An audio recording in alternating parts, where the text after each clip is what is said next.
But oh, there we are. So that's better. Okay, so I think I'm trying to develop something new, something a little bit more microservicey, but less microservicey. And so I'm probably going to reinvent the monolith again, and I've been doing that for a little while. Um, this is all about configuration and controlling your application from from the command line or from production or from a build pack or wherever you're going to be executing your Spring Boot application, because you're probably going to be executing it in a few different environments depending on where you are or where you're sitting. Um, you could be in between Kubernetes and your own open pass, or you could be in between Kubernetes and just bare ESX. It could be a bunch of DevOps guys behind you deploying your application. So there could be quite a few things going on in your application before you know how it's going to get deployed. And what we want to do today, what I want to do today, is make my application more deployable, more approachable to the deployment process. I see a lot of microservice applications getting pushed out there that do one thing, and that's probably a good thing. They should always do one thing. But I find that a lot of like real world projects have a lot of moving pieces, and they can be very, um, dependent, discrete pieces. And it goes without saying that Spring does offer a vast majority of the framework for providing us with a very easy to learn and easy to get your objectives met in terms of code. So like Spring integration is great. You like Spring integrate? You like deploying things without having to worry about consequences? Spring integration will provide that for you. It's message driven Unix. So pipes and filters everywhere, adapters, things that can translate data from XML to JSON, put them in a database, put them in the queue, listen, scheduling, all that stuff is there in Spring integration. So that's really recommended, especially given that a lot of the backing messaging buses are extremely resilient now. Yeah. So like back in the day, it's how resilient is my backing data message bus, right? And that might be down to whoever knows how to use that particular product, like Kafka or RabbitMQ or whatever else you might be using out there. These days, it's the programmer knows there's a message queue, but he doesn't really need to know about that message queue, the product, but rather the properties of the message queue. Kind of like we deal with SQL today. Everybody has MySQL, everybody has Maria, everybody's using Oracle or PostScript, but they all say SQL, right? And Hibernate even makes it easier by just abstracting that behind code. So those are some great technologies to help us hoist the availability or actually, it's better to make it easier to convey our ideas in code. Yeah. Okay, so let's agree on that. All right. Anyway, so Spring integration is something that you want to use for a very system wide integration, enterprise integration patterns type of design. And actually, the application that I'm doing now does that. So, but it doesn't use Spring integration. I'm kind of riding on the back seat of Spring integration this time, and I'm doing some things with reactive. And the reason why I brought up Spring integration was because I figured, well, if somebody comes in here and says, "Hey, Mario, why are you talking about deployments and stuff? Just use Spring integration." That will be the first thing that I say if I were to come into my channel was, "Why aren't you using Spring integration? Um, you have a messaging problem, Mario. You have an events problem. That's Spring integration, Mario. Stop trying to reinvent the wheel." But it's not the wheel I'm trying to reinvent. I'm not trying to reinvent anything. I know not everybody uses Spring integration, and maybe they use it in the right ways, or maybe they don't use it in the right ways. So what we want to do is we want to kind of engage our software differently. We want to say, okay, well, this isn't Spring integration. I can't just throw a component out there and expect it to function in that environment, since that doesn't either exist or it's not materialized yet. But I do want my applications, the stuff that I have now, to work in that fashion, or perhaps I want to get a little more discrete with my code. I want to have fewer monoliths. I want to have more services. How do I break that out without having to switch completely over to Enterprise Integration Patterns, EIP? So there are many ways to do that. There are many ways. I can show you that one of them is reactive. We have, the reactive project. You have the idea behind a source and a sink, and you have the idea behind a subscription and many to one subscribers to sources. You're at publishers, right? So, and if you think of what a promise does, well, it takes the whole idea of observable to the dimension of threading, right? So now you have observable threads, observable tasks that can be, scheduled and then completed. And this is good. And this is what reactive brings to us. And it does it in a functional style. So that's why I'm using reactive now, is because I like the functional reactive style. It doesn't have everything for us. It doesn't have the componentry to integrate everything. It's not Spring integration. It is reactive. It is literally plumbing. Plumbing,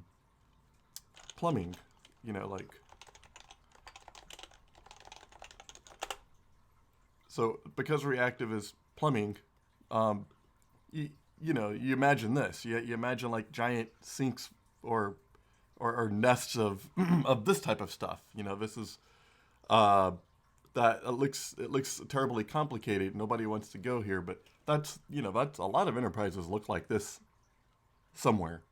Okay, so a lot of enterprises, a lot of big shops, this is what they look like. If you're to scan their entire IT portfolio, we're talking bigger companies here.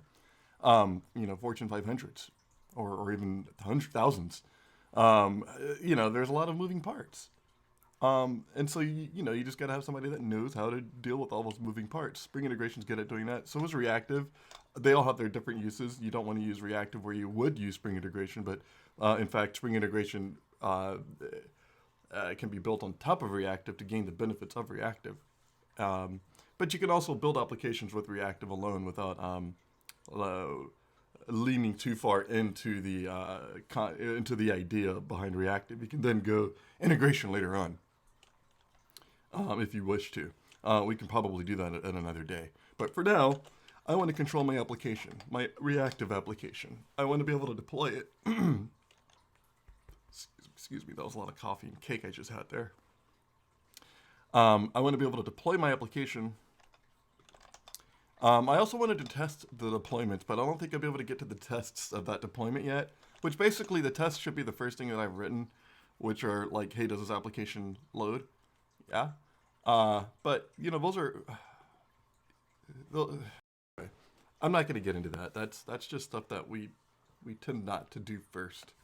Like, did you test the deployment? I don't know what it deploys yet. It took me a while to actually figure out what deploys. I'm going to go ahead and just explain 3 or 4 things really quickly. What was the last thing I did here? I believe the last thing we did here was we did some deployments. Yeah. So last time I was here, we did a deployment of here we are. Is this the right one? I guess so. This is called Up and Running. This was a really simple one. It basically said, hey, I want to create a Docker image, and I want that image to do things that I tell it at build time. Yeah. And basically, I don't have a specific Docker layer. I had a specific argument I wanted to tell my program. I wanted to give it program arguments. And that was one of those things I had to figure out. All right, well, this was a while ago. I had to figure that stuff out. But we eventually got there. where we were creating scripts, and those scripts were feeding our jar, execution arguments, program arguments. And that was good because then I could create multiple builds. I could create one build for a particular service type, say an index, and then I could create another build for just persistence. And that's what I want to do. I want to create builds off of what the server is, right? So that was a good idea for me. So we got to the point of doing that, and I was happy. I said, hey, I can deploy this app to Azure, and it was very simple to deploy. But now I still I didn't quite have the control over the program that I wanted, so I couldn't really easily set up the the environment for how would it execute if there was no clients available, if there was no servers already available, or how would I tell it to execute if it needed to get data from another server. Like if this was an index that was spinning up in memory and I needed to feed it data, would I write a job to do that, or should the program know how to, get the data from somewhere? And in true microservice fashion, I wanted I wanted the latter to happen. So anyway, we ended up with a lot of flags and switches, but it works for our program. So that's just getting it running on a platform, on a pass. What I want now is greater flexibility and more explanation about why it requires so many darn arguments. And I'm trying to clean it up. Believe it or not, I want this thing to be a little bit cleaner than it is. So first things first, we have 4 modules that we really have 2 modules we're gonna actually mess with. The first one is the deployment module, and it's the source code. What this does is it enumerates all of our resources, all of our external resources, and it kind of it supports the application developer downstream. So as you see, I have a lot of config classes for clients, for discovery, things like that. I have a controller configurations that are just descriptions of what a controller will look like. Basically, just controllers, and these initializers are actually I could probably get rid of them now because I don't do that anymore. Earlier, I was trying to go for a more programmatic configuration. There is a way to program Spring Boot programmatically, but it can cause a lot of bugs, and honestly, it's some of the things will break between versions really obviously because a lot of configurations get broken out. So like what Flux endpoint management would possibly break out into a registration mapper and an endpoint mapper. So things like that can happen. And so when you're doing it this way, Spring Boot, even Dave Sayer, the guy who wrote an article about this, says don't think this is like don't think this is a silver bullet to getting around auto configuration completely, because it isn't. And there aren't that many silver bullets to getting around auto configuration, but there is the silver bullet of knowing what you're configuring into your application, and that's what I do here. I take a very don't push anything into your dependency pool until you actually need an approach. So the KISS approach, keep it simple, stupid, or YAGNI. It's YAGNI, I believe it is YAGNI. So there's a good principle called YAGNI. And if you're new here to YAGNI, Martin Fowler came up with that one. And it basically means, hey, you're not going to need it. So there's a lot of things that you don't need in your programs that we keep in there. And if you're getting PR'd often, you're going to see that. They're going to catch it. Hey, you don't need this code. Why is this code here? Don't comment your code. Like, if you keep commenting your code, you're just going to have a bunch of comments and nobody can read it. Things like that. So that's a good article to read on Martin Fowler, YAGNI. We're going to try to keep this as simple as possible. We don't want too many moving pieces around, right?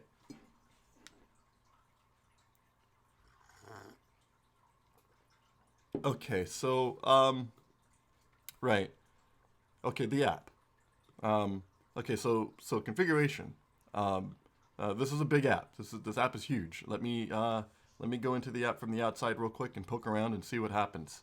I'm going to go on the outside of deployment, obviously, not of the actual app. There's no web interface to this app yet. This app is currently a constellation of microservices. So let's look at what the Monolith does. So I made this app. This particular application can launch as a constellation of a lot of individual discrete microservices that live on their own container. And that's kind of ideal, like when you have a lot of resource contention and you're spinning up and spinning down a bunch of different pieces. But for this scenario now, it probably works really good just as a monolith. And a monolith is a single server that houses all of those core components. And the good thing is I don't have to do anything to make it any different other than specifying a client if I needed it. So what I want is really simple, easy client to server usage without having to be extremely, I don't have to be verbose about when the client is being used. I want a client to be used when it's used. Like if a resource doesn't exist on that existing server, for instance, if I cut index out, then I can say app client, right? And then I can point it, right? So I can point it to something and say, hey, discover that core RSocket service and your discovery agent, or like given a URL, because I'm not using HTTP here, I'm using RSocket. But if I was using HTTP, I would do something like core, and core service, core HTTP service, and that would do the the same thing. That would do the exact same thing. But in RSocket, you don't have HTTP:// because it's already known that you're using RSocket. So in this case, I just give it a single destination. So to let you know that everything that's a service is also a client. Let's see. Because everything that is a service is also a client, that means that every client needs to be able to find a service. So how do you do that? How do you tell a client to find the service? We can dive into this from me sending the client parameters about how to find its service, right? Let's take a quick look at the client and see what the client actually needs to do. The client here is literally a RSocket requester. That's what the client is. The client is RSocket. I'm going to create an instance of RSocket requester, connect it to a server, and then make a bunch of requests from it, really. That's it. And that's only depending on one key parameter here. You should eventually get a different RSocket requester based off of a service key, which will tell us which one of these guys here, is it a pub sub, is it an index, is it a persistence, is it a key service, is it a message service, or is it a topics, etc., etc. Which service is it, right? And then it'll tell us like how to find it. So basically destination. Currently it's all monolith. Even edges are cores now. I'm not sure at what point did I change it back, but even edges are cores now, because we're running in a completely monolithic core mode where everything can connect to one single server. Anywho, when you have multiple servers, this makes more sense. But anyway, this client needs to be able to discover a route to a server, and I have to give it a name, and its name is given by whatever tag was set in the application upon startup. So I'm backtracking probably a little too much right now, so let's I'm gonna wrap this part up here. But essentially, I have an application name that it knows about, and that application name is core service RSocket, and that's my monolith, and my clients can make connections to it whenever they need it, whenever I tell it to. So anything that needs to get invited to the application can be invited by either a service bean or a client bean. Okay, so that goes for the way our server can connect to itself and to other services. It can discover other services. It can connect to it. It's not that smart yet. It just knows how to connect and disconnect and reconnect. It doesn't have any smart intelligent routing. We can add that later with Ribbon or maybe some other routing discovery load balance client. We can do all sorts of things there. But for now, what we have is sufficient to make the application work consistently, especially with a monolith. And so what I'm going to do here is just segue from our client configuration, which took us to getting an instance of requester and just configuring it so that it can actually make those client requests behind the scenes. And then we need to tell it to also bring up our services. So one of the things you probably noticed in this local monolith is, holy crap, you've got a ton of arguments in here. And it looks like these arguments aren't exactly, aren't arguments. These arguments look like flags, man. Why would you do that? And why wouldn't you use profiles? Why wouldn't you, yeah. So you probably see where profiles make sense. Profiles really make sense when you have like a very broad domain, a very broad make. So your let's see spring.profiles.active equals, dev test prod, right? Those are the standard profiles you want to add to your computer at any time, your application at any time. And right now I only have 0 profiles. I have default profile, where default is the always profile that's on if you don't specify anything. And that behavior works. Like you can do something like say, hey, active profile, give me key server and pub sub server. That kind of works. But be careful with that because a lot of weird stuff can happen with profiles. And you can end up with profile litter all over your code. I don't want your code to be, if you look at this code base from like maybe 10 months ago, it was using profiles, and that was actually a really bad thing to do because it made the code harder to trace. I came in after a month and I couldn't look at the code the same way because I had to go to so many files to figure out what one profile was doing, and I didn't, I felt like if I had to do that, and I've been there before, other developers are going to say the same thing too. Hey man, like, that's hard to trace. Like you have profiles in 7 different files. Don't do that. Keep them all in one place if possible. Keep them all in, or one discrete place, or very common places where profiles should be seen. But that's it.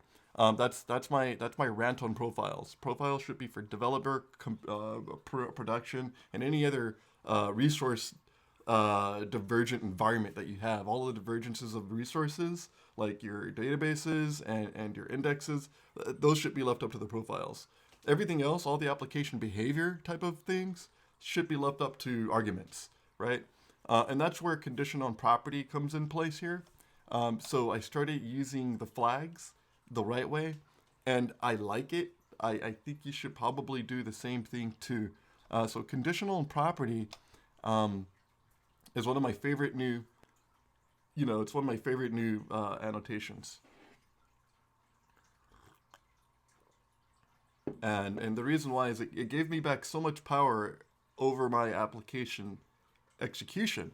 I was able to describe how my application ran through properties only. And because I was able to, add those properties on the command line, that gave me a very easy out towards configuring my application behavior from at build and deployment time. So it made sense to just use it. A few things it does do, like it lets you say, hey, do you have this prefix? Is something like this app service core you see is a prefix here, and then does this prefix have a key like index, for instance? So if app service core index is here as a property or as a flag, or like I have it here as a bootstrap on my bootstrap YAML. Well, not the exact same one, but I have other flags that you can add on bootstrap or in application properties. But in any case, those are defaults. Your Bootstrap should only serve as defaults. And when Bootstrap is only there if you have cloud configuration. If you don't have cloud configuration, don't use Bootstrap. Just go with application.yaml and it'll do the same. Alrighty. But I do have cloud configuration, and at some point I got to tell it to find Cassandra or to find console. So it's one of those things. Alrighty. So let me get back to the on track here. All right, so yeah, once you turn this on, and it activates a particular controller, and let's tell the truth here. It's actually a moment of truth. I don't know how to do everything. Actually, I've asked around, and I still haven't figured out how to do everything. But what I don't know how to do, and this is a minor concern for me. It's not a major concern, although I feel like it's a major developer concern. Like any developer should be able to know how to do this, but I don't.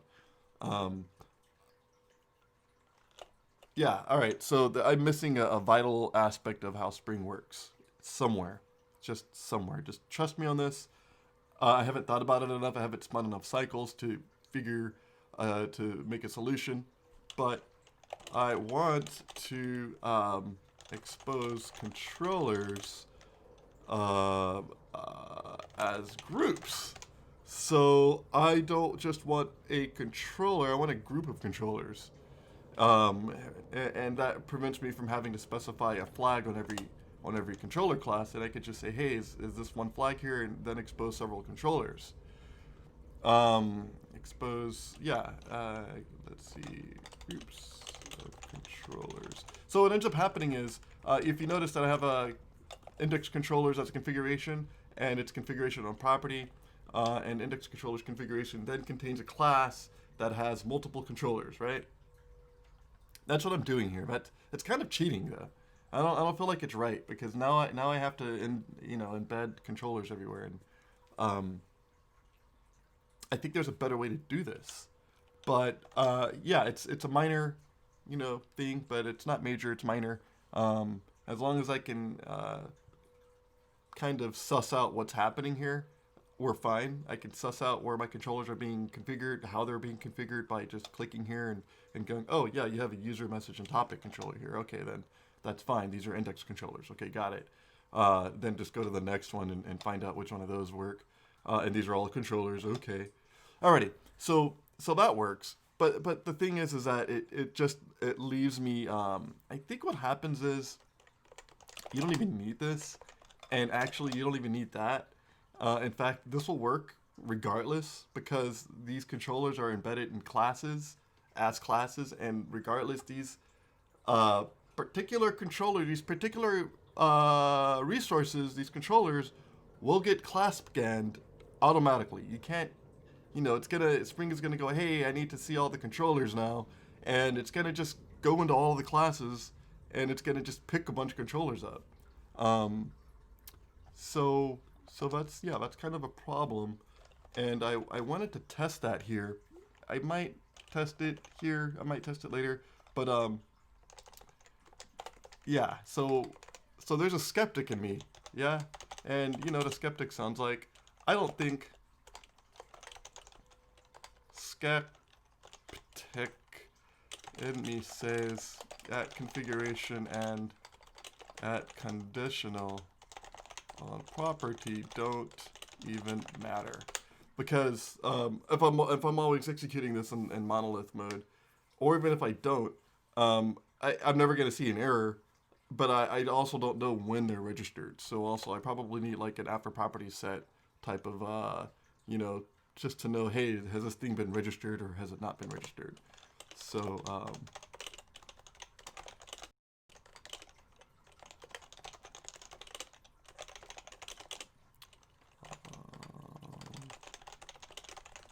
okay, so maybe on every controller I'll have like its own thing of unregistered, and it can just say it's on, it's on, it's on. But for now it's fine. I think I could get that through Actuator, which I haven't even, am I using Actuator? Yeah, I'm using Actuator now. In fact, we in the next series we'll probably go through Actuator, but for now we're going to look at configuration and sending arguments and commands to your production server, and how to make that easy, and how to make life bearable. in that regard. Okay, so yeah, so God, you have a lot of controllers, which means that you have a lot of services that start up, and that's fine. You have a lot of controllers. These are all R-cycle controllers, so don't worry about them. But the thing that always repeats, the thing that will always repeat, are your resources, your actual resources, your databases, your indexes, message queues. All that stuff has to come from somewhere, and so memory is easy because in memory there are external resource pointers, right? Since you're just saying, hey, I'm using a hash map, or I'm using a Lucene index, an in-memory index, which is what we're using here for indexing. It could be anything, right, in memory, but you don't have to point to anything because it's right there. It's local. What happens when you have something like a Cassandra server, yeah, and then suddenly you have to point at something, and now you got to tell it like, hey, you have a server and it's on a data center somewhere, like go get it. It's harder to do that when you're coming in fresh, going, hey, well, how do I give it commands about how to connect to Cassandra on a cloud service, for instance, that type of stuff, and that could be kind of daunting, right? It could be. I don't think it is though. Wait, let me see. It shouldn't be. Did we? Okay, we got to delete that. So we have a deployment schedule. We have a deployment job. I would probably not call this a job, but it's an app right now. But these might be jobs later on, like actual batch type jobs, or maybe data flow type jobs where you can just deploy it and kick it off. That might be a good idea. That's a mental note, though. Let's see what we have here. We have to send commands to our application about, let's see, where to find an external database. So let's see if we did that here. We have our console host, our console port, but currently we don't have anything about Cassandra on the persistence, which is the part that probably really only needs it, is persistence. Since we can only ever index or persistent into Cassandra, we can't do anything else into Cassandra. So what the Cassandra services are exposing are a set of index and a set of persistent services, and a key service, obviously, because it uses Cassandra's own UUID key. That's pretty effective at being monotonically incrementing and always never repeating. So I really want to use that for keys. But on the other hand, did I ever get to the point where I did point my instance? So it doesn't look like I did. It doesn't look like I've ever pointed. Oh yes, I did. Oh, did I speak too early? Yeah, I did. Okay, so it's all here. That's not right though. So if you notice, I have Spring Data Cassandra, and it's pointed to a certain place. And this might work like normally, if you're just gonna launch it locally, and it's sitting on 9042. But if you're using Azure, like I'm gonna be using Cassandra on Astra, and then I have to tell it completely different parameters. So what I would do is I would actually push the entire application context to console, and then let console obtain that later on. So how did we do that, and why? And we really don't need to do that anymore. Maybe. So let's find out what's going on here. So let's meander for a second and figure out how to get my Cassandra. Let's see, my Cassandra resource properties handed over to a running instance of this service.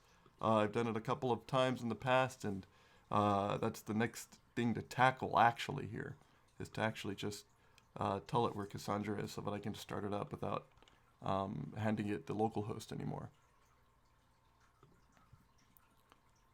Oh Lord, that's an entire document. Okay, this is not documentation, that's just...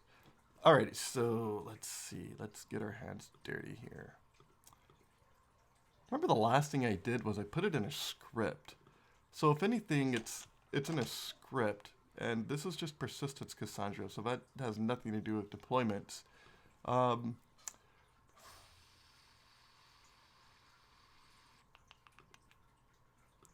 could be in core. Let's see where do all the shell, let's find out. Good lord, there's a lot of shell commands. Okay, we need to get rid of some of those shell commands. They're obviously duplicated.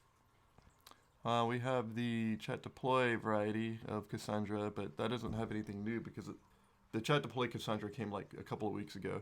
Before that, I just had chat deploy. And then I had a series of console commands that were obviously met. Yeah, so what happened is, yeah, that was... So yeah, we lost all that stuff. Don't worry about that. We don't need any of that BS anymore. So what we'll do is we'll grab console, and then I'm pretty sure. Yeah, there you are. Boy. So yeah, I was playing with consoles at that time, and at that point I just went ahead and stashed the entire Cassandra YAML in there. What a weirdo. Why would you do that? You shouldn't do stuff like that. Alright, anyway. Yeah. So I wouldn't recommend doing that. So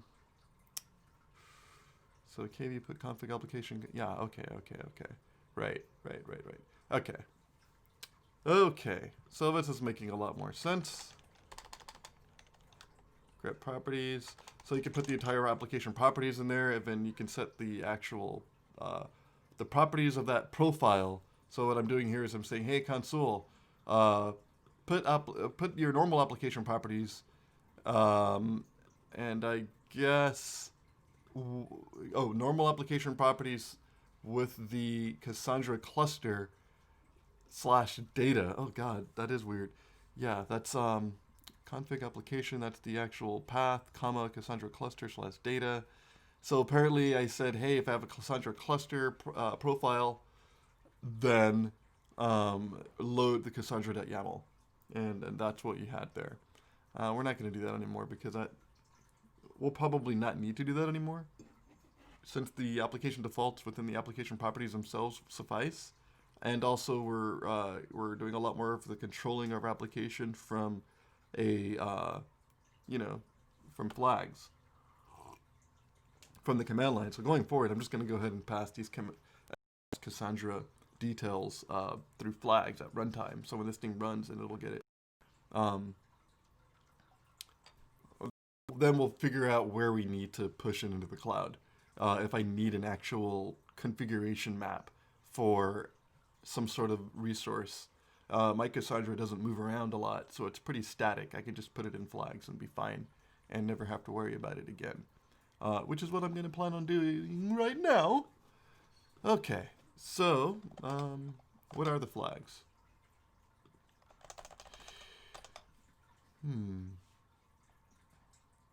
So let's just go to resources and figure out some. That's a lot of flags. God, that's a lot of flags. And it makes total sense too. Let's see. Where does Cassandra exist? So you could probably go to Astra and find that out. Let me hook up another browser here and go to Astra. Data stacks. Astra. Log in. Go to Chrome.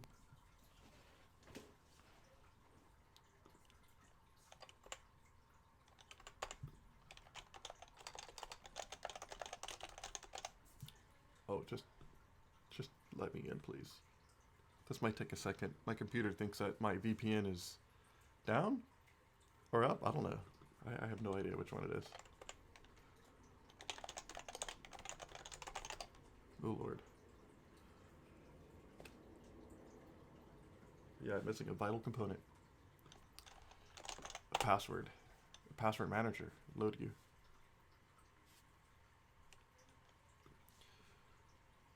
Astra, where are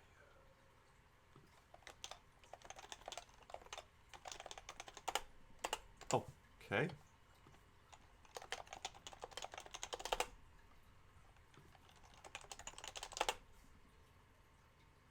Yay. Alrighty. Yeah, that's gonna take a minute. I'm not gonna. God damn it. Alright, well, do we have to just schlep 20 minutes figuring that out? No, not really. Let's go into there. Oh, hi.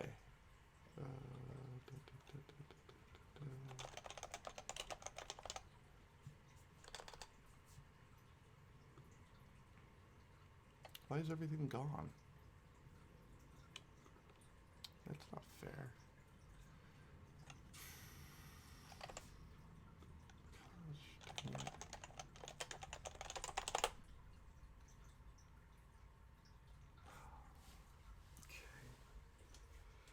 Alrighty. Well, alright. Well, I had to send an email out and do a whole bunch of other stuff. Alright, let's move on for a second. Since we're just going to send parameters through there, then I guess my local local key. You could boot local key if you want, Mario. Nobody's gonna force you to boot local key. I think this is the easiest one to actually start. Server port, server RSecond port, app service key, app service core key. No more primary, or maybe there is, I don't know. Primary is just a distinguisher.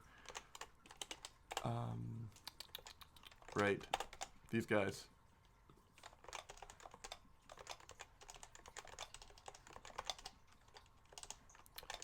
Okay, so we don't have localhost. We're gonna have to set up something like a, let's go back into our chat deploy memory really quickly.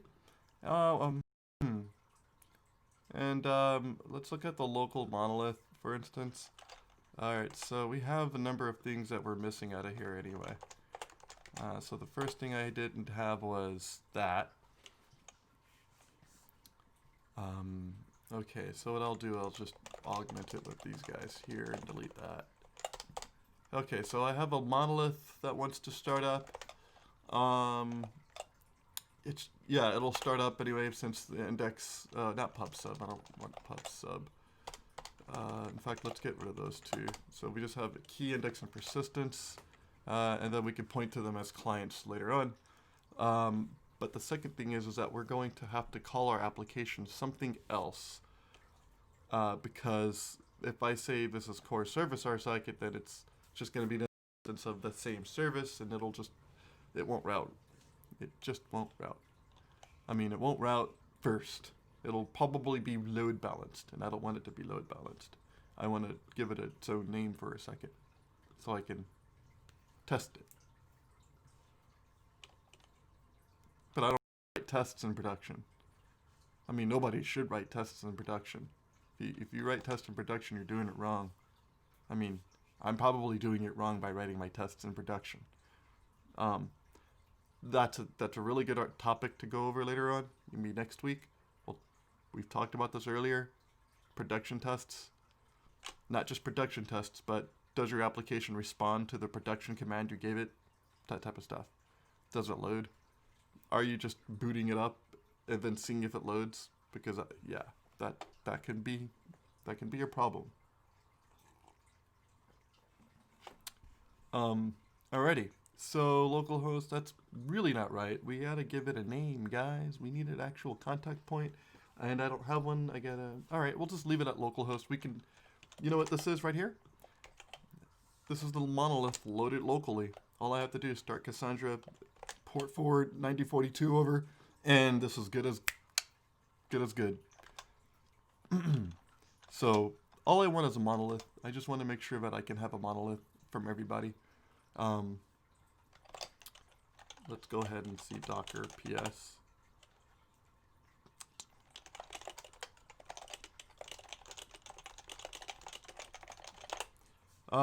Which one of you guys is it? Which one of you guys is it? Which one of you guys is it?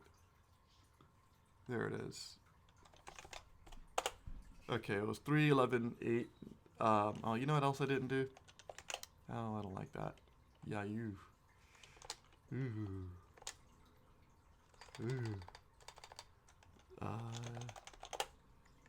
Was it DataStax DSE? Yeah, it's the one. There you are. So I went at DataStax DSE server. That's what I was using. Okay. Oh, okay. Gotta remove it. Docker. Is it run? Yes. Okay, goodbye. Alrighty, so that one is gone.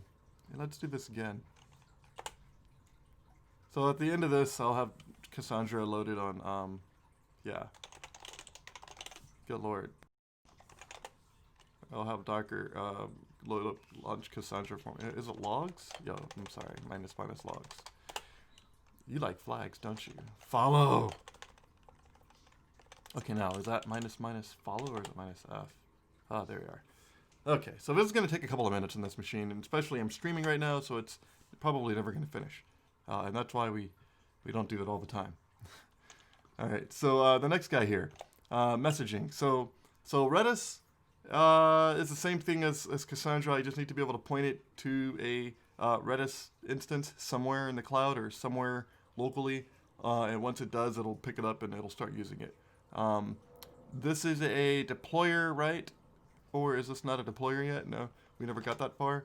So yeah, all right. So I guess we kind of got it. Oh no, here it is. This is it right here. Oh God, this is old. Oh boy, have profiles. Ooh, you are bad. Okay, get rid of that. Nope. I'm sorry. No. Ooh. Okay, a little better.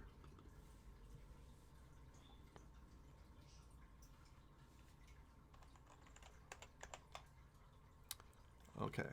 Please tell me I'm not using altered properties. Yes, I am using altered properties.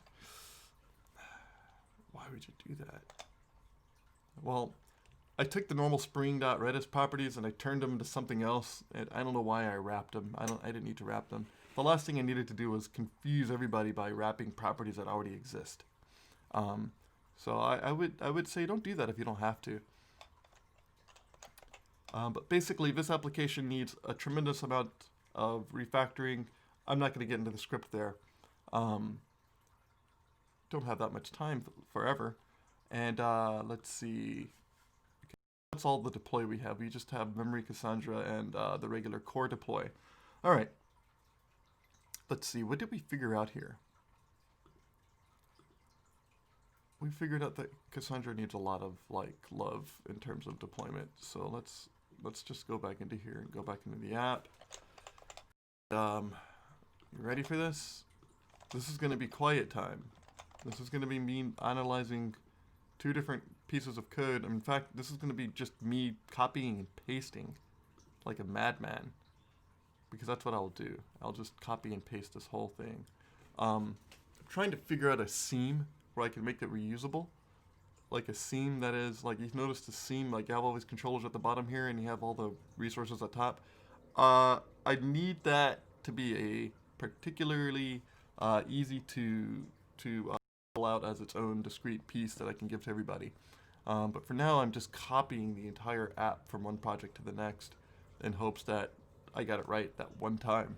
As you can see here, I didn't get it completely right, but I got it mostly right. Like none of the stuff, all of the stuff has been tucked away already through subsequent refactors. And it looks like we have a lot of configuration going on here. It looks like we have a lot of configuration. That's too bad. That's too much. That's more configuration than I'm probably willing for. Oh look, we have a Cassandra that started. So let's go ahead and let's do something really interesting. Oh, chat deploy.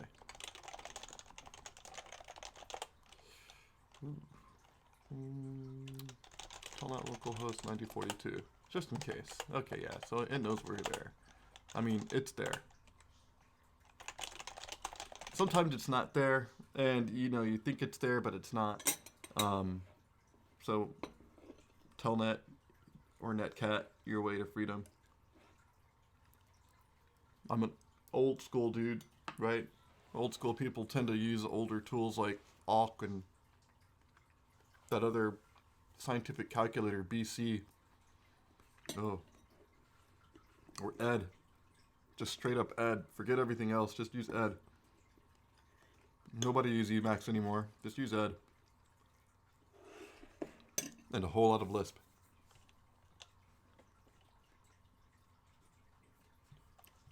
Give me PTSD just saying. And my dogs don't have the ability to know when I've said the word Lisp. So I guess persistence extreme is the same as Redis. So I wonder if they're dependents of each other. As extreme, no, it is. Okay, so we have extreme in there. We have a really cool backend that we get to. We have a really cool backend. Really, really cool backend. One of the cooler backends that remains to this day cool is the extreme backend. And that's the Redis, topics backend. The really cool stuff, like think Kafka but Redis. So it's like super performant. Local. We're gonna just try. Did I even create one called local monolith? What the heck have I been editing the entire time then? Oh, was it just build key? No. Wait, what? Local key. Oh, okay. Well, that's fine. This is actually local monolith. Let's just copy you. Copy local key.sh local monolith.sh. Okay, so this is a that's an actual kickoff script. What does an actual build script look like though? Because at the end of the day, I'm gonna want a container do this for me. So my build script has to do everything that I'm doing right here. Only my build script has to be able to like differentiate between what it's actually executing and what it's gonna push into an actual container. And that might be a little harder. So let's look at that right now. Let's go ahead and say let's keep this here. Let's put the Cassandra deployment on pause for a second, because I can locally deploy it, but I think the whole hour that I wanted to fill up here was like, how do I tell my container to do it too, and why? And I forgot to get to that point. So let's get to the track here, which is basically the build script. It's about the container that gets pushed out in order to execute of a a hypervisor, right? Yeah. So some things here. For the first thing is, this is not making use of cloud configuration or config sources. So if you're using Kubernetes, you probably config sources, config maps, right? And config maps are great. In fact, let's see. Let's go to a config map project really quickly, because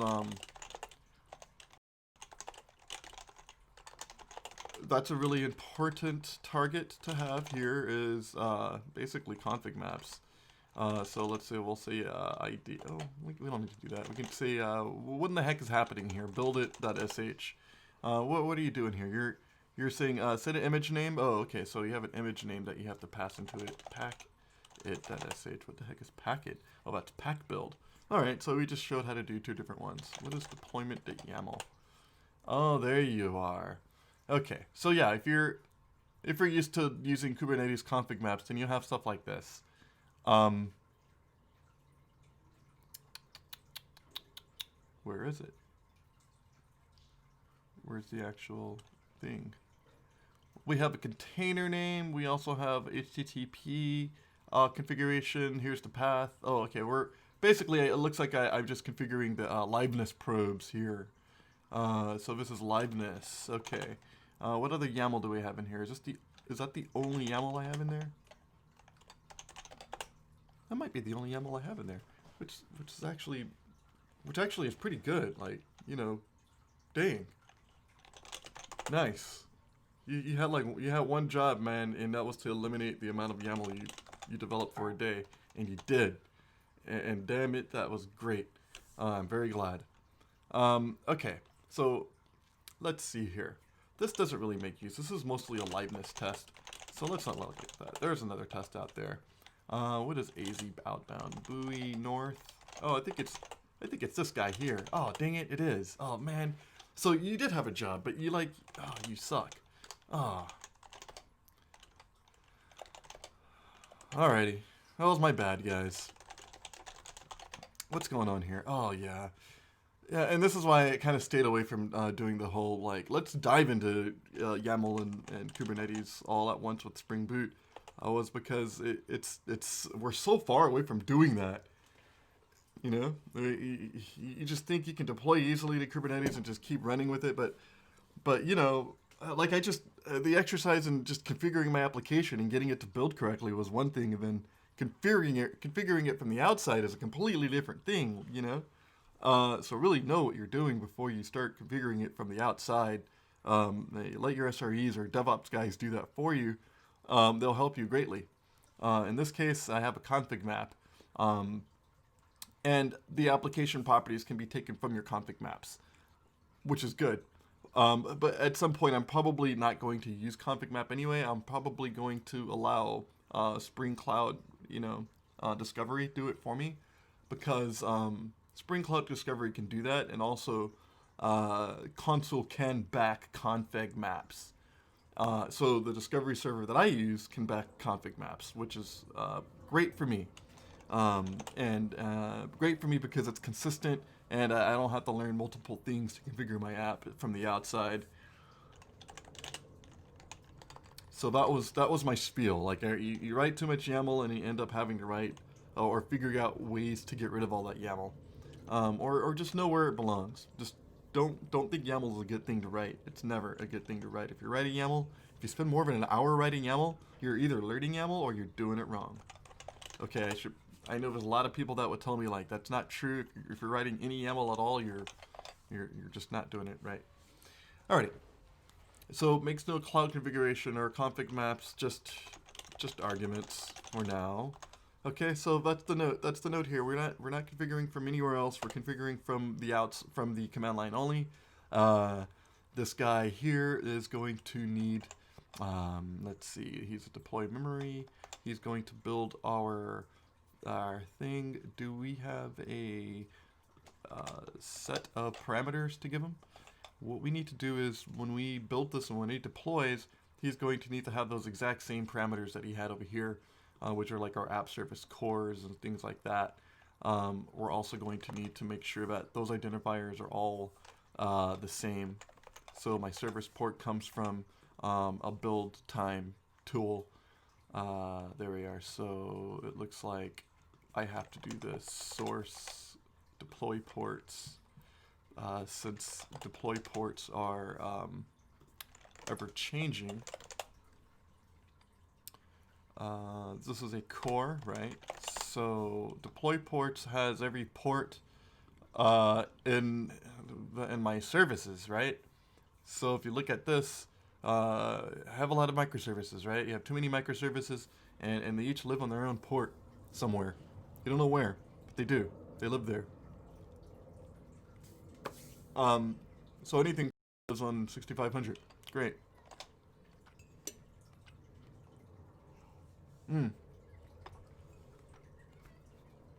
That was good coffee.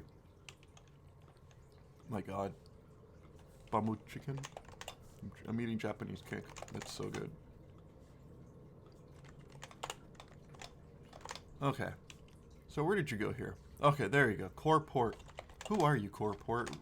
Who invited core port to this party? I don't know. So core port +1 and core port. Okay, so I don't need to specify RSocket port here anymore. It's a good thing I didn't. Did I? Yeah, I did, but I don't need it anymore. Yay. Okay. Spring profile prod. It doesn't matter. We don't have any profiles here. You just say default. App primary is core. App image name is core services monolith, because this is a monolith, not Not that other monolith. That's a different monolith.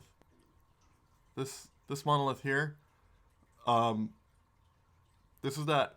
Oh my God, there's been another monolith. Okay, well there's been multiple monoliths, but this is a mainframe, people. This is a clever ad by IBM to get you into thinking about putting all your apps in one big metal box and then leaving it until the stars explode.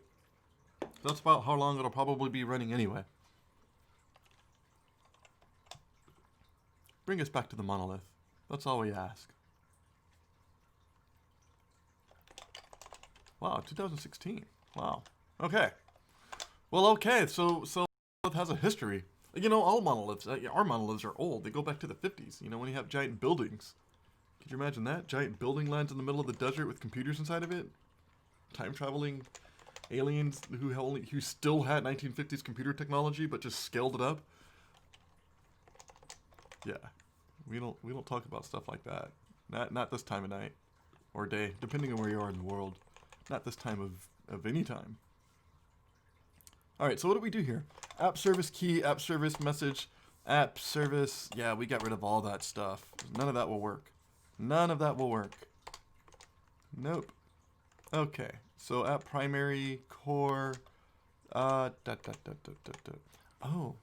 yeah. I gotta start saying -d here because these are Java options, right? Not argument, not application flags.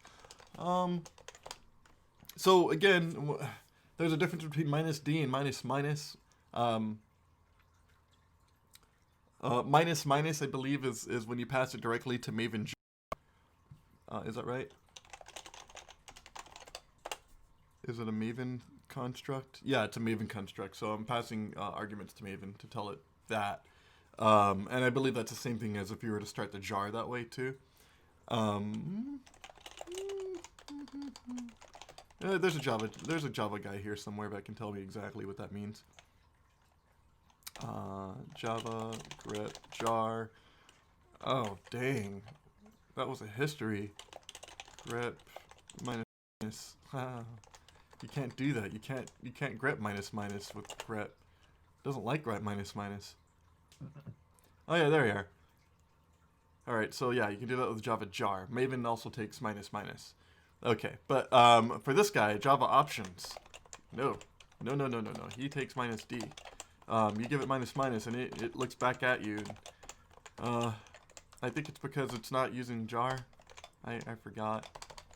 I should probably know why. We'll write a note to remember that. Okay, so to do difference between -d and minus. I know one of them is the execution style, and the other one is like you're only ever going to be able to do -d on Java to the JVM.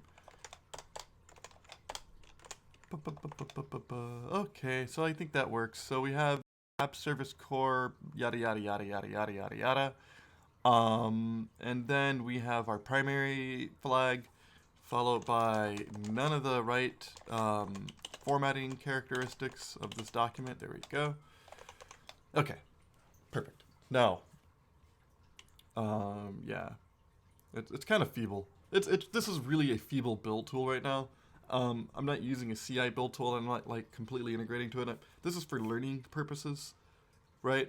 So learning as in, I don't know how to do everything on my own, and I'm either too busy to learn it the right way, or too dumb to learn it the right way.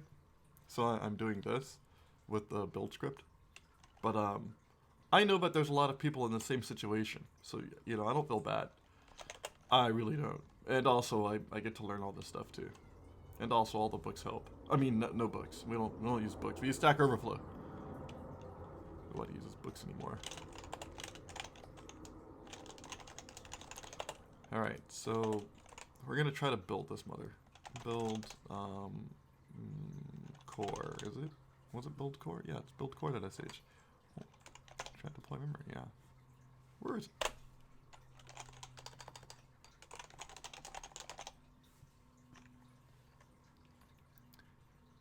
I know I missed something.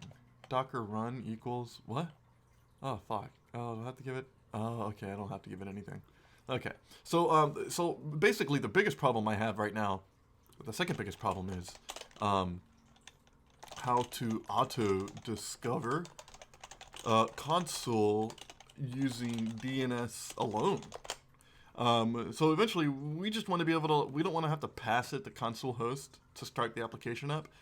We want it to just be able to go, hey, find your DNS server, find console from DNS, because console supplies DNS, and at SetiD, everybody supplies DNS these days.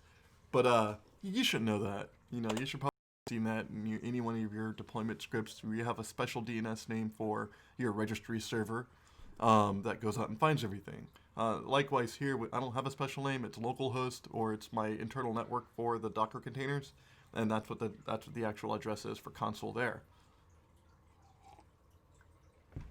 So I just plug it in. You know, it's pretty brutal.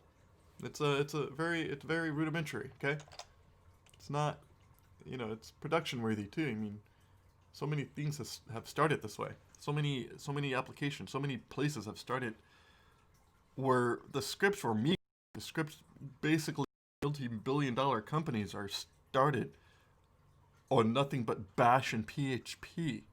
I mean, we're talking Facebook here. Bash and PHP. I think they were lucky to have Bash. I don't know why they had PHP, but there we are now, one of the biggest valued companies in the world.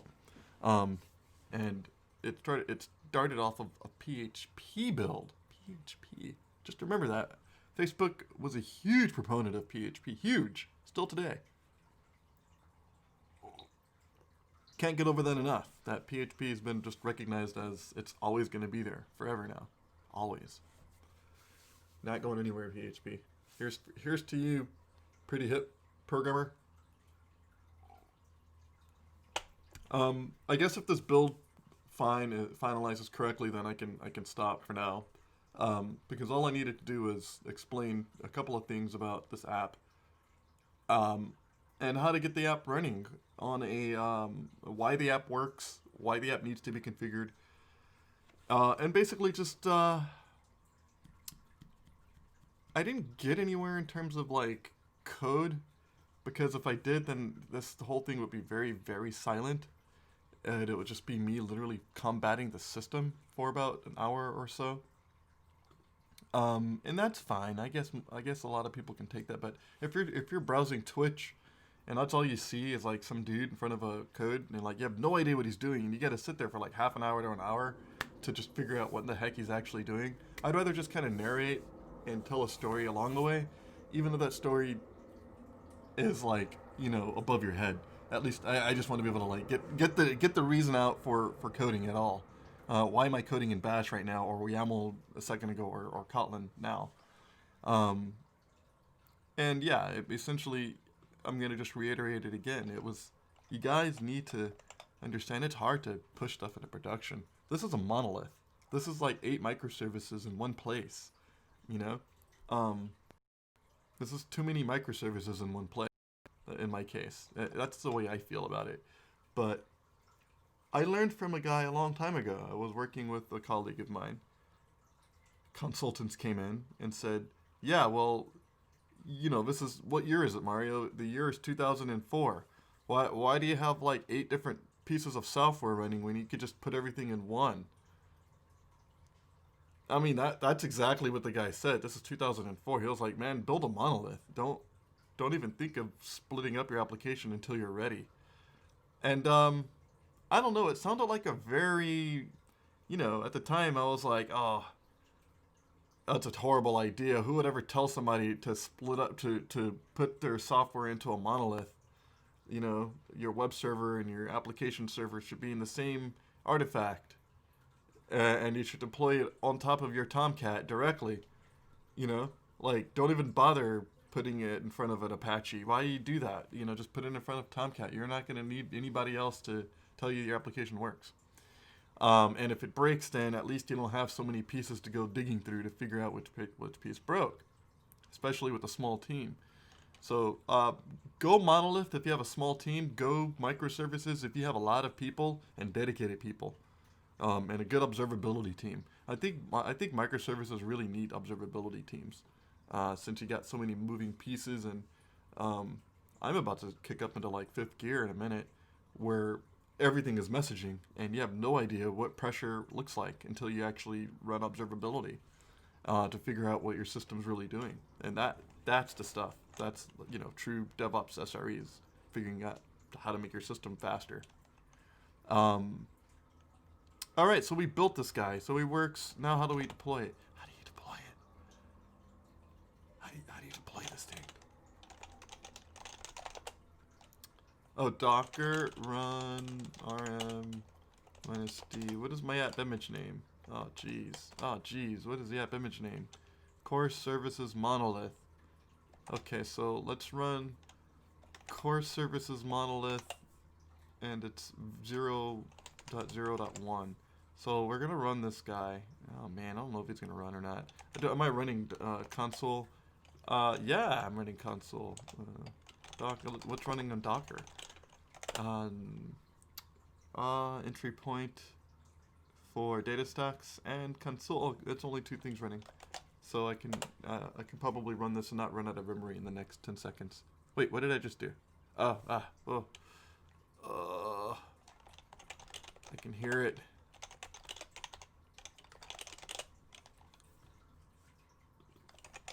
I can hear it going. There's an error. We couldn't start.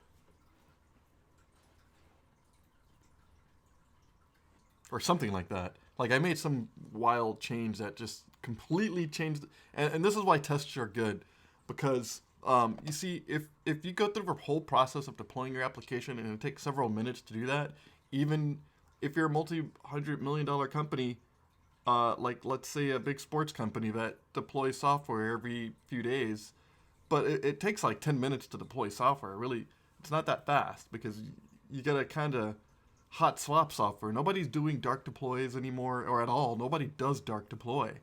Nobody doesn't deploy it yet. Pivotal is doing it. Pivotal will help you do it. I mean, not Pivotal, but VMware will help you do it. A dark deploy. But nobody else is really doing a dark deploy. Dark deploys are hard, especially for entrenched organizations. Very hard. Because, you got to turn the lights out and turn them on in such a way that you never notice the lights going out type of deal. And a lot of these resources have a lot of money that, you can't just turn off MessageMQ for 10 seconds and tell IBM to stop billing you. They're going to look at you and like, ha, we're not doing anything, So a lot of SLAs don't really respond well to a dark deploy, right? On the other hand, service rollouts can be tricky. Service rollouts are tricky. Service rollouts are always tricky because you never know if it's down completely, and you never know if the thing that needs to come up will come back up in the right state that, the last thing left with. Like, am I going to have some data loss or whatever? That's always a problem with rollouts. I like to call them dark deploys. In any case, we did have this thing run. There is no, what we should probably do is see if it's even like listening to us on any ports. Telnet localhost 6501. Yeah, nope. How do you forward?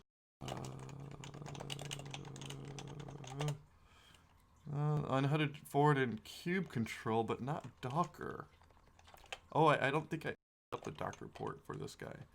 In that case, that's the only host I can access it through. So let's Docker ps Docker stop, and so this works great. I showed that I can, but I showed that this project currently handles configuration from a very close vantage point in terms of the developer, me, or anybody else developing it. All properties are set up through the build script, and that build script will just ensure that the program behavior that you want will be the program behavior that you get at deploy. And as simple as it is, that's all I really, for now, one build script works perfectly. I can get rid of all the other build scripts because in the old a week ago or 2 days ago, I had every single service as its own deployment. And that's just, it just takes forever to test. First of all, like, who wants to test like 10 different microservices? No, right? Like, nobody wants to test 10. If I can have one build script and just give it a command line argument about what it's going to build at the end, that's perfect. That's all I really want. So eventually, I'll just get rid of every single script. And that's what I'm doing now. I'm getting rid of all the scripts. I'm actually deleting code here. So, if you feel like saying anything in chat, go ahead. I'm deleting code. Goodbye code is kind of the party right now that I'm happening. Goodbye, goodbye, goodbye code. Alrighty, so we got rid of so much code, so much build cruft. Most of it is build cruft, so all of these build authorization, build messaging, build persistence, they don't exist anymore. Yeah, I'm going to get rid of build scripts across the board actually, because we need to reapproach things since I have refactored the production parameterization process. It doesn't exist the same way it used to. So it has to exist in some other way. It has to exist in a way that I can take it with me. And I'm getting there. I'm getting to the... so this build script will have to be one thing that just takes a parameter. Or it has to be part of my Maven build, which I want to get to. Let's look at the Maven process really quickly and see why that matters at all. So if you go back to what I did last time, we looked at one specific thing, which is the Maven the Maven Spring Boot build tool for Maven, Spring Boot plugin. So this guy here, the guy that lets us put in the entry point for the application. Okay, so that's one reason why we need this to have its own parameter. We need to be able to specify the main class from the outside at build time, and we need to be able to specify. I think that's about it. Yeah, we don't have any other like dependencies at build time besides the main class. So if I were to build one single build script, then I suppose I can just make this itself its own little parameter. So let's just call it something like env dot Java, or how about demo main class? I'll call it chat main class, or app main class. How about that? App image name. You actually have that too? Really? Ooh. Yeah, I think I'll do that. Okay. App main class. Dang it, that's gonna just be weird. Now let's see if I can have defaults in here. Oh my gosh. Can I have default Maven environment variables?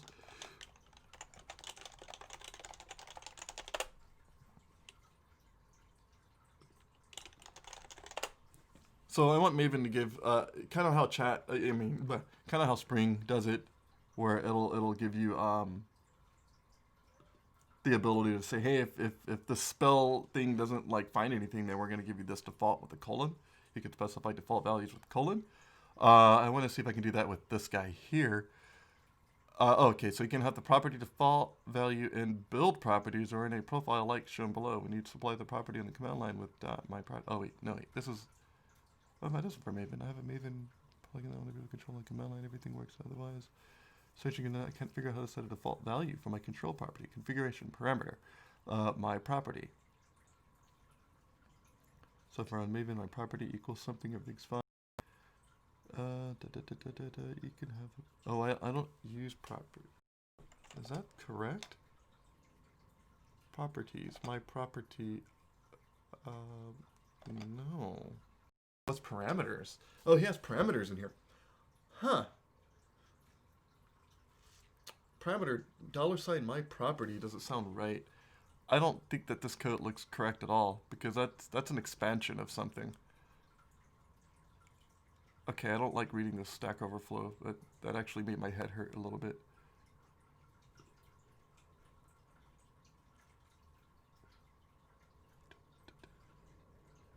Really? Oh, okay. .maven directory, we can create a file that's passing arguments in. Yeah, eventually we're going to end up having to do stuff like this. I really don't want to have to do this all the time. I don't. I really don't. I don't want to have to give another file an excuse to live just because I have to tuck my configuration somewhere yet further away. Um, Gosh. Yeah. Default for Maven properties. God dang it.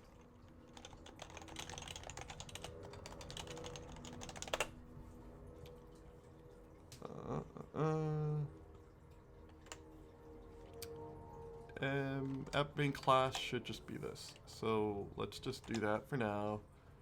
We know what we're gonna do later.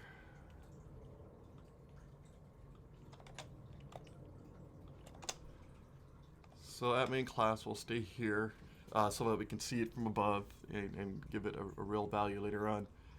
Most likely an environment variable value. Let's see. In fact, this particular build tool might have to be extracted into another place. Holy crap. Yeah, a few things will have to happen here. Because we have deployment happening on 1, 2, 3 levels, 3 different places. Because we have deployment happening in 3 different places, we want to like centralize it in a way. We're going to have to make our build more resilient, and the build will have to be able to go, oh, okay, it looks like you're building an app jar from memory, right? From deploy memory. It would have to know how to set that particular app main class. For one, I do it in the command line. And the second thing is it would have to know something like the app image name. It already has that because we have to supply that automatically. But beyond that, what else would it need? Well, I guess that isn't too bad. No. What else would we want to pass into the POM file? What can we shift into the POM file? I mean, it's not so bad. We can pretty much we can't shift everything into there. I mean, we already like Java. Everything is just an export anyway, and it's gonna. We're basically controlling the Maven build from a bunch of exports. And it's as messy as it should be right now. So, I'm going to go ahead and leave it this way. There's no reason why we need to make this any more complicated than it is. That POM file can wait. That expansion of the POM file can wait. I can create a build monolith for each one of these 3 microservices, right? Build monolith, build core, excuse me. It's really a monolith. We'll call it a core. I mean, it's either one. Chat deploy Cassandra and Redis. Okay, so why do you have 3 different deploy profiles? The reason... Why do you have only 3? Why don't you have like 5? You have Elasticsearch and Lucene, Mario. Lucene's in memory. Elasticsearch is Elasticsearch, but we don't have a deploy profile for it yet because we haven't finished the code for it yet. So we have nothing to test. And that's why. So Cassandra is next because we spent the most time on it. We want to pass in all of those arguments, all of those Spring App Data Cassandra arguments. They need to go up into here, so we don't have to pass them in through like a console type or cloud basis. I don't want to have to use Spring Cloud to get connected to my database. Oh god. Alrighty guys. Well, as riveting as it's been so far, I have to go.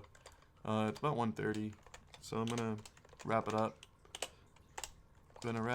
Here.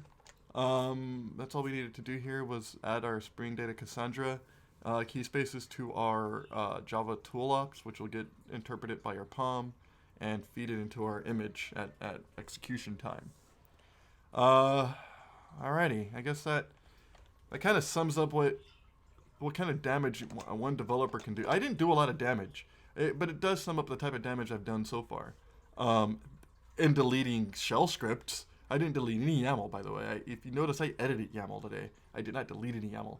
And actually, as much as I've been deleting shell scripts, I should be deleting YAML at the same pace. Because this YAML here does not deserve to live. I'm gonna, goodbye, bye YAML. I'll create a build pack that copies in the correct bootstraps and application properties. But for now, let's delete that too. Goodbye.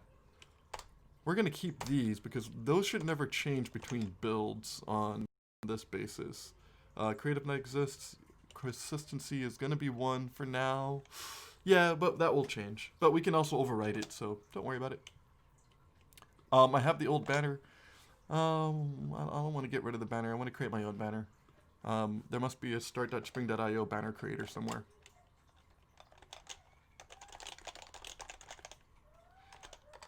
And if there isn't, then we're going to have to talk to somebody to make that happen. Oh, there is a Spring banner creator. You guys are amazing.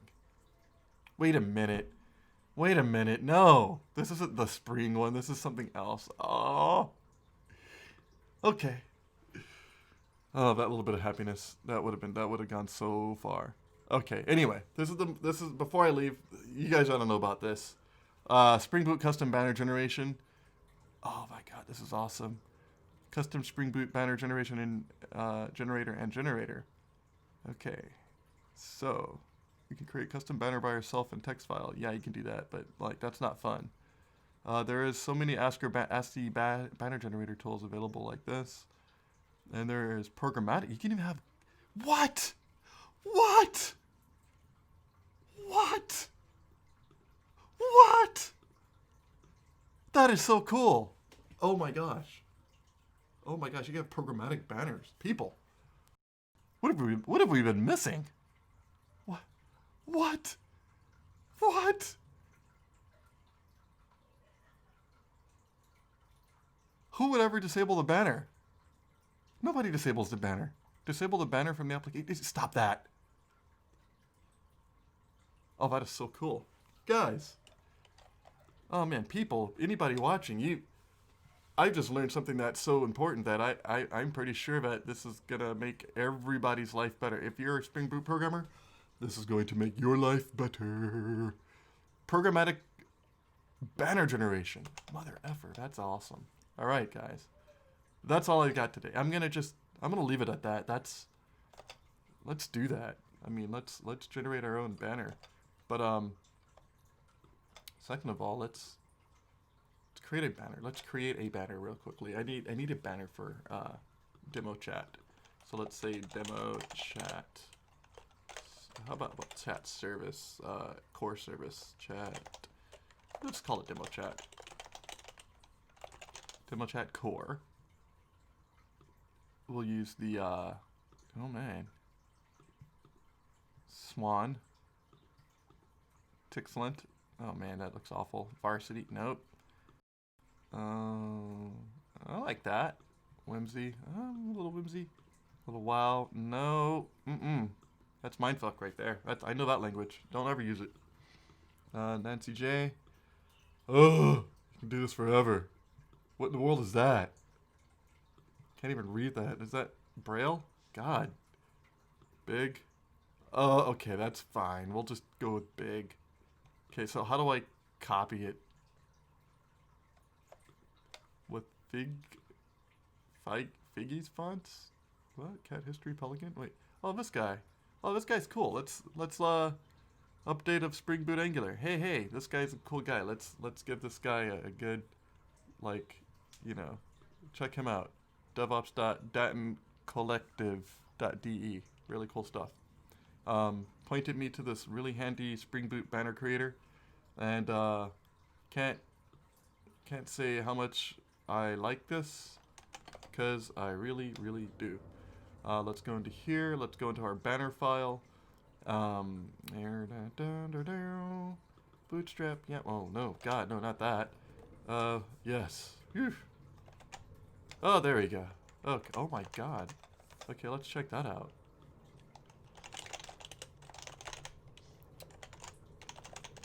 Let's just load the local monolith locally. Let's not even say anything.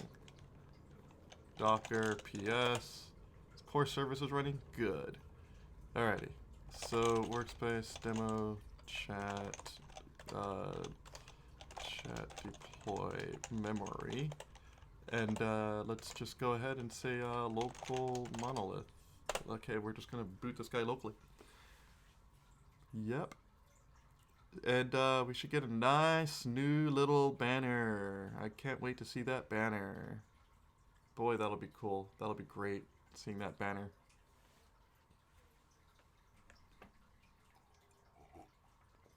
Give me hope to program for the next 8 to 12 hours. Hopefully get that YAML file out and a whole lot of README. Yep. Got that one property file that I changed. Oh, network connection, by the way, during Zoom is, because my memory isn't saturated, it's apparently some sort of a driver thing, but the network connection tends to lag on during any sort of streaming. It probably is just like, oh, hey, wait a minute. What's going on here? I didn't see a banner at all. Oh, there it is. Oh, it goes so fast. Oh, that is so cool. Yay. Very nice. We have a little demo chat core thingy-bobber banner, and I think I'm happy for that. I think I'll check that one in. What am I checking in? I'm deleting a lot of stuff. That's good. Oh, good. I'm glad. Oh, man. We're... Persistence loadable index? Oh, that's new stuff. I could check it in. This is a way to celebrate. New banner.txt. I mean, that's just gotta work. I mean, seriously. Alright, guys. Thank you for the time that I had to code and get lost and literally figure out why all of the application flags are scattered about the application. Believe it or not, it took forever to figure it out, how to make the application start from the get-go without using profiles and without resorting to individualized app.kt for every single one. Hopefully, not hopefully, but I guess in about a week's time, I should have something out that describes productionizing applications from the outside. So we'll look at build packs, we'll look at arguments, we'll look at flags, we'll look at the entry point to Maven to get it to essentially create the thing that you want at production. And I think that's 4 things that we can tackle within a good several pages or a couple hours. All right. Have a good one, everyone.